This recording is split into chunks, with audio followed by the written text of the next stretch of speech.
And the basic idea is that public health has been militarized and the military has been sort of turned into a public health front or Potemkin village, such that they are using public health language and public health laws to actually carry out a military campaign. And I would not call them DoD vaccines. I would call them DoD weapons. So I call it the kill box because the first sort of lead that I had was Todd Callender's January 30th, 2022 interview on Elizabeth Liebleit's podcast called Truth for Health. And he described it as a kill box. And then I looked that up and it turned out it's a military term for establishing a geographic space or three-dimensional area for a military attack by air and by surface to kill the people who are in it and then dismantle the kind of framework and move on to the next campaign. And what the DoD and the World Health Organization intend to do and have gotten quite far in doing, but not completely reach their goals, is to set up the entire world as their geographic terrain, their target population as all the people in the world, the duration of their campaign as permanent, and the weapons that they're using are, number one, informational, that's the propaganda piece and the censorship piece. Number two, psychological, that's the fear and terrorism piece of telling people they need to be afraid all the time and they need to listen to the government. And then the third piece is the chemical, biological, radiological, and nuclear weapons, which are called in their campaign pharmaceuticals, vaccines, but are actually toxins and pathogens.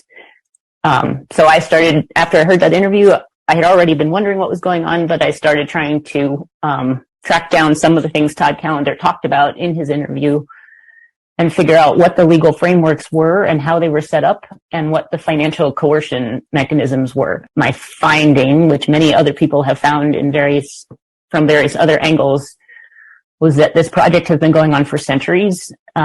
It's basically globalist central bankers and lots of related organizations trying to get complete control of human beings through banking programs and through military programs. And they kicked it into higher gear in 1913 with the Federal Reserve Act. And then they kicked the public health aspect of it into higher gear starting in the 1930s and 40s. Before the 1960s, they mostly did it through orchestrated armed conflicts and financial depressions and wars, which are very loud and messy and destructive to infrastructure. And it makes it difficult for them to have plausible deniability and legal impunity for what they're doing. So in the mid-60s, they got much better at inducing suicide and homicide by fraudulently labeling poisons as medicines or as vaccines or as prophylactics and telling people that submitting to that poisoning process was their civic duty. And we saw that in COVID with the shorthand for do this or you're gonna kill your grandma. And the way that the pharmaceutical method is primarily useful to them is that plausible deniability is much easier and legal impunity is a lot easier. They can achieve the same goal of killing lots of people without their fingerprints being all over it. I looked into the coercion cascades, mostly financial. Not going to go into a lot of detail with that, but it starts at the top with the Bank for International Settlements, and they can use their control of other federal central banks' access to financial systems, and then all the way down through state governments, national governments, local, municipal, school districts, hospitals, everything. If you comply with what they're telling you to do, as far as masking and testing, isolating yourself, taking injections, then you will get the financial access that you need to run your business or to have a job.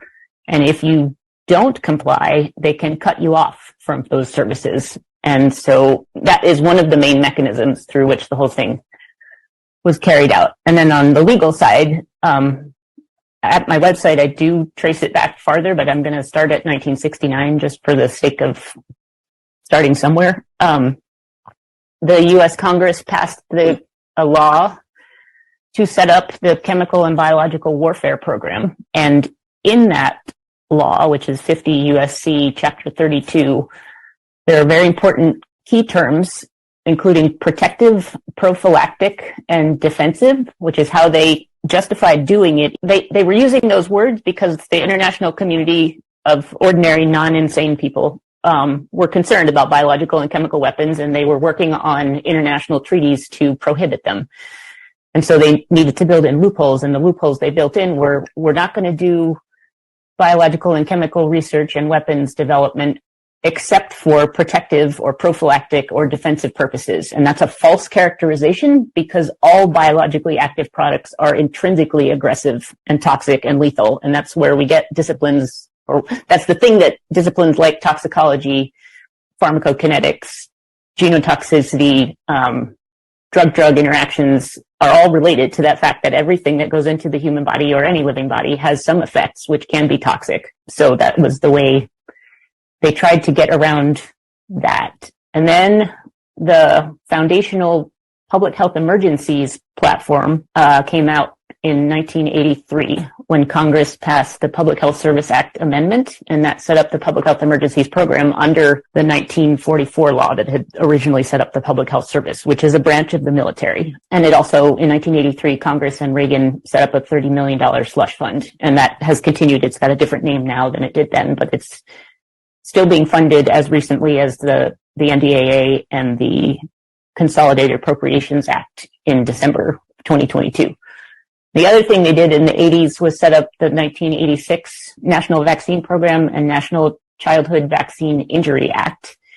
And that's the one that set up the liability exemption for manufacturers and funneled anyone who was injured by a vaccine into this different compensation program. And that's been used as a model since the COVID started for the countermeasures injury compensation program. So the international piece, the cornerstone, is the World Health Organization, which is not a health organization. It's a military organization because of this merger that I'm talking about. It's sort of the military arm of the one world government that they're trying to set up. And they did a set of amendments to the international health regulations in 2005 that entered into force in June 2007. But basically, the IHR, which are currently going through another round of amendments to make them worse, called on national governments to strengthen their own domestic laws and fund more programs for surveillance, testing, detention and quarantine, physical control, and forced treatment during international outbreaks of communicable diseases. And the pretext that they used, because it was bankers who were doing this, was that they needed to protect international trade from disruptions caused by disease outbreaks. But the real intent was to set up these legal systems that transfer sovereign government from the nation state to the World Health Organization and the BIS automatically when a public health emergency of international concern has been declared. And Congress and U.S. presidents and the cabinet complied with that demand from the World Health Organization. So two of the key years were 1997 and 98.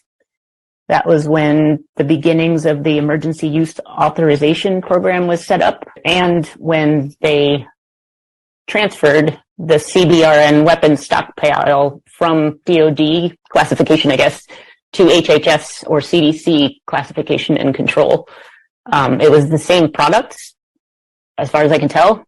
It was just a relabeling and a rehoming of them. And the EUA, that was kind of a two-step thing. At the time, the public was really upset about the use of unapproved vaccines for anthrax on military troops and the horrible adverse effects they were having. So Congress passed a law in November to kind of revoke authorization for testing or using unapproved products on military troops. But 3 days later, in a different law, made it so that the same programs could be done, but the target population would be expanded from just military troops to the entire American population. Then, around 2000 to 2002, using the momentum from 9/11 and the anthrax attacks on Congress, they set up, through the statutes, again, program management sort of structures. They did that through the 2000 Public Health Threats and Emergencies Act through the 2001 Authorization for Use of Military Force. And people talked about this at the time. It was construed as putting the country into a permanent state of war, the global war on terror, with every other country in the world. So there was no geographic limitation, there was no time limitation, there was no identified enemy other than terror. And through that, I think other people figured this out at the time, and then it sort of got suppressed. But it made everyone in the world into a presumptive combatant or enemy target. So it was essentially a de facto covert global martial law act by the U.S. government. And then in those early 2000s, we also got the Patriot Act,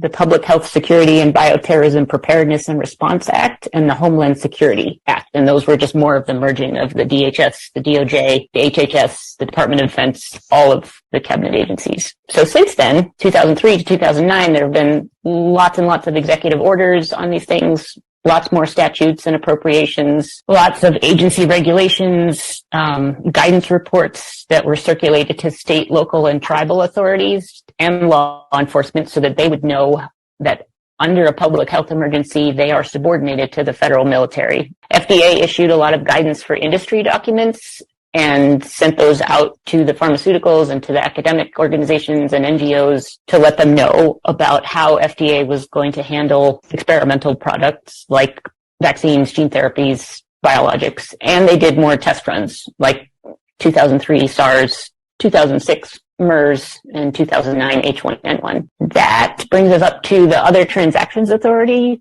And this was revealed through Pfizer's April 2022 motion to dismiss whistleblower Brooke Jackson's False Claims Act case. They said this was not a vaccine, it was a DoD prototype, and we were never obligated to do valid clinical trials. We were never obligated to prove safety or efficacy to anyone. We never had to get FDA authorization through any of the normal guidance for industry channels because it was a prototype. On October 4th, 2022, the U.S. government endorsed that view and filed a statement of interest and support for the motion to dismiss, basically saying that clinical trials were never material or necessary for DoD to pay the contractors for producing and distributing the bioweapons known as COVID-19 vaccines. And so all of this became visible from 2020 to the present when the World Health Organization Secretary General issued the Public Health Emergency of International Concern at the end of January 2020. And the HHS secretary immediately triggered the domestic frameworks through the determination that a public health emergency exists, followed by PrEP Act declarations for medical countermeasures, which are the weapons. And then Congress and the presidents, Trump and Biden, passed several additional congressional acts, funding and reinforcing the structure of the kill box, and issued more executive orders under the Defense Production Act, under the Stafford Act, under the National Emergencies Act to sort of build out the program. Basically, what it built is a huge public and private funding stream for military-led bioweapons research and use, eliminated informed consent by reclassifying people who could potentially be carrying a disease as presumptive national security threats. So that you can do anything you want to them because you're on a war footing. And to shield the products and weapons from product liability, to shield all the people involved from criminal liability and civil liability, and to shield the government funders, developers, and regulators from criminal prosecution under the other laws which are in place but are sort of superseded by this framework for use of bioweapons, use of chemical weapons, terrorism, things like that. I see it as a joint project between the U.S. Department of Defense, a coordinating committee of that, the Federal Reserve, and the World Health Organization and the Bank for International Settlements, and the United Nations. But the World Health Organization is like a subsidiary of the UN. And there are things that the globalists do not like. They don't like constitutions and charters. They don't like the conflicting statutory frameworks around bioterrorism, war crimes, genocide, torture. They don't like any of that stuff. They don't like when states and provinces and counties and like towns pass their own laws protecting informed consent, protecting people from for consumer safety. They actually put out a report in October 2022, state laws limiting public health protections hazardous for our health. And there's a whole bunch of things in there that states have started doing that the globalists do not like. So doing more of those things, more bringing control back to the state, more using Article 10 of the Constitution to reclaim state authority. Those are all extremely useful. And I do think it's going to break. I think there's going to be a tipping point and the criminal prosecutions are going to start. And we have all the evidence. And every time they try to answer what we're talking about by saying national security, they reinforce that this is the right way to go. This is what they're doing. They're doing war crimes. Very good.